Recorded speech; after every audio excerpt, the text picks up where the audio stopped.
In today's video, I'm going to teach you how to manually update plugins in WP Engine SFTP Gateway using the up-to-date 2025 method. Now, plugin management is a critical part of maintaining a healthy and secure WordPress site. Updating your plugins ensures that your website runs smoothly and is protected against vulnerabilities. So let's dive right in. First, head on over to wordpress.org/plugins. Once you're there, type in the name of the plugin you wish to update in the search bar.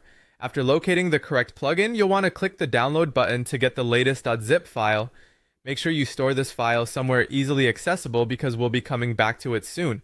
Next, you'll need to log into your WP Engine account, navigate to mywpengine.com, and open up the specific site environment that requires the plugin update. Once there, it's important to create or use an SFTP user to connect to your server. If you don't already have an SFTP user set up, click on the SFTP user section and add a new one if necessary. After creating an SFTP user, you'll need to copy down the host, username, password, and the port number, which should be 2022. Having these details at hand is crucial for the next steps. Now, we're going to go ahead and connect to the server. Open either FileZilla or CyberDuck, depending on which you're comfortable using. Enter the SFTP credentials we just copied and establish a connection to your server. Once connected, you'll want to navigate through the server's file structure.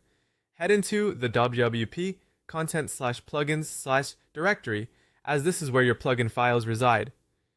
With your FileZilla or CyberDuck open and connection sorted out, it's now time to upload your newly updated plugin files.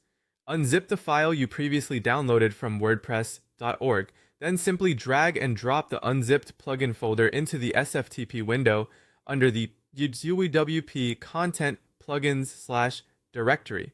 Make sure you replace the old plugin files with the new ones meticulously to avoid any overwrites that might not include the new updates. Finally, it's time to verify that everything worked correctly.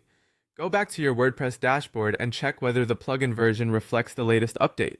Also, ensure that the plugin is activated and working as intended. And that's it! You've successfully manually updated a plugin on WP Engine using the SFTP gateway. Remember, keeping your plugins up to date is a vital part of managing a WordPress website, enhancing not only functionality but also security. Thanks for watching, and be sure to subscribe for more tutorials and tips.